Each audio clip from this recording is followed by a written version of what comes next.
దేశ రాజధాని ఢిల్లీలో ఘోర అగ్ని ప్రమాదం సంభవించింది. మాల్వియా నగర్లోని లెమన్ గ్రీన్ రెస్టారెంట్లో ఒక్కసారిగా మంటలు చెలరేగడంతో భారీ విషాదం చోటు చేసుకుంది. ఈ ప్రమాదంలో మృతుల సంఖ్య 20కి చేరింది. మంటలు వేగంగా వ్యాపించడంతో రెస్టారెంట్లో ఉన్న పలువురు ఊపిరాడక మంటల్లో చిక్కుకొని ప్రాణాలు కోల్పోయారు. ఈ ఘటనలో మరికొంతమందికి తీవ్ర గాయాలయ్యాయి. సమాచారం అందుకున్న వెంటనే పోలీసులు, ఫైర్ సిబ్బంది రంగంలోకి దిగి బిల్డింగ్లో చిక్కుకుపోయిన 35 మందిని సురక్షితంగా రక్షించారు. ఘటనా స్థలంలో ఇంకా సహాయక చర్యలు ముమ్మరంగా కొనసాగుతున్నాయి. గాయపడిన వారిని చికిత్స నిమిత్తం స్థానిక ఆసుపత్రులకు తరలించారు.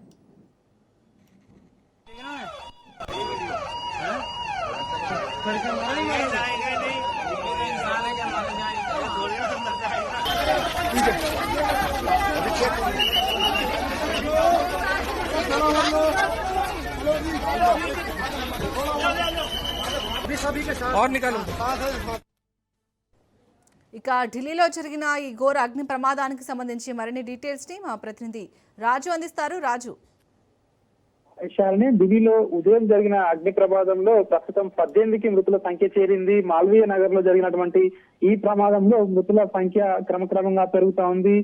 దక్షిణ ఢిల్లీలోని మాల్వియా నగర్ లో ఉన్నటువంటి లెమన్ గ్రీన్ రెస్టారెంట్ లో ఉదయం ఒక్కసారిగా భారీగా మంటలు చెలరేగడంతో ఈ ప్రమాదానికి కారణమైందని చెప్తా ఉన్నారు. ప్రధానంగా ఈ యొక్క 18 మందిలో విదేశీయులు కూడా ఉన్నారని చెప్పి కూడా అధికారులు చెప్తా ఉన్నారు. ఈ ప్రమాద తీవ్రత ఒక్కసారిగా పెద్దదిగా కావడంతో ఇంతమంది కూడా సజీవ దహనమయ్యారని కూడా చెప్తా ఉన్నారు. అయితే రెస్టారెంట్ బేస్మెంట్ లో చిక్కుకున్నటువంటి పలువురిని ఇప్పటికే అక్కడ సహాయక సిబ్బంది ఏదైతే తీవ్రంగా శ్రమించి వాళ్ళని కాపాడుతున్నారు. ఇప్పటి వరకు 35 మందిని కూడా క్షేమంగా వాళ్ళు అక్కడి నుంచి బయటకు తీసుకొచ్చినట్టుగా కూడా తెలుస్తా ఉంది. అయితే అగ్నిమాపక అధికారులకు ఈ రోజు అందిన సమాచారం ప్రకారం ఉదయం 9:30 గంటలకు వారికి సమాచారం అందిందని కూడా చెప్తా ఉంది. ఈ ప్రమాదం ఉదయం 9 గంటలకు జరిగింది.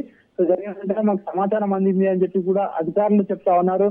వెంటనే స్పందించిన సిబ్బంది ఘటనా స్థలానికి చేరుకొని మంటలు అదుపు చేసే చర్యలు ప్రారంభించారు. అయితే రెస్టారెంట్ బేస్మెంట్ లో ఊపిరాడక ఉన్నటువంటి ఎవరైతే కొంతమంది అందులో మరణించారని చెప్పేసి కూడా అధికారులు చెప్తా ఉన్నారు. అయితే దీనికి సంబంధించి ఇప్పటి వరకు అయితే 35 మందిని సురక్షితంగా బయటకు తీసుకొచ్చామని చెప్పి ఇటు ఒకవైపు ఇటు పోలీసులు చెప్తా ఉన్నారు. అదేవిధంగా అధికారులు కూడా చెప్తా ఉన్నారు. ఇప్పటికే ఢిల్లీ ముఖ్యమంత్రి రేఖా గుప్తా ఈ ప్రమాదానికి సంబంధించి ఆమె కూడా ఆరా తీయడం జరిగింది. ఈ ఘటనకు సంబంధించి ఆమె తీవ్ర దిగ్భ్రాంతిని కూడా వ్యక్తం చేయడం జరిగింది. బాధితులకు, వారి కుటుంబాలకు ప్రభుత్వం అన్ని విధాలుగా అండగా ఉంటుందని చెప్పి ఆమె హామీ ఇవ్వడం జరిగింది. అదేవిధంగా ఇప్పటికే ఎవరైతే అక్కడ క్షతగాత్రులు ఉన్నారో వారికి మెరుగైన వైద్య చికిత్స అందించాలని చెప్పేసి ఇప్పటికే ఒకవైపు అధికారులకు కూడా ఆదేశాలు జారీ చేయడం జరిగింది. అయితే Delhi police, DDMA, cats, ambulance బృందాలు ఇప్పటికే రంగంలోకి దిగి అక్కడ ఏదైతే సహాయక చర్యలను కొనసాగిస్తున్నాయి. ఇప్పటికే దీనికి సంబంధించి ఢిల్లీ ప్రభుత్వం పరిస్థితిని ఎప్పటికప్పుడు కూడా పర్యవేక్షిస్తుంది, నిరంతరంగా పర్యవేక్షిస్తుంది.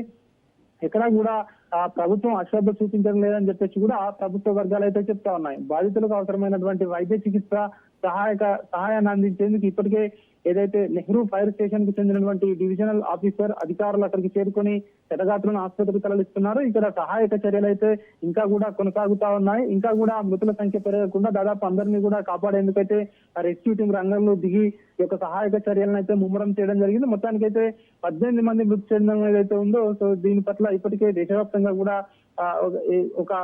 ఈ రోజు ఈ ప్రమాదం జరిగింది. ఒక్కసారిగా దిగ్భ్రాంతికి గురి చేసింది. సో దీనికి సంబంధించి సహాయక చర్యలు మరి కాసేపు కొనసాగే అవకాశం అయితే మనకు కనిపిస్తా ఉంది. చాలని రైట్, థ్యాంక్ యూ రాజు.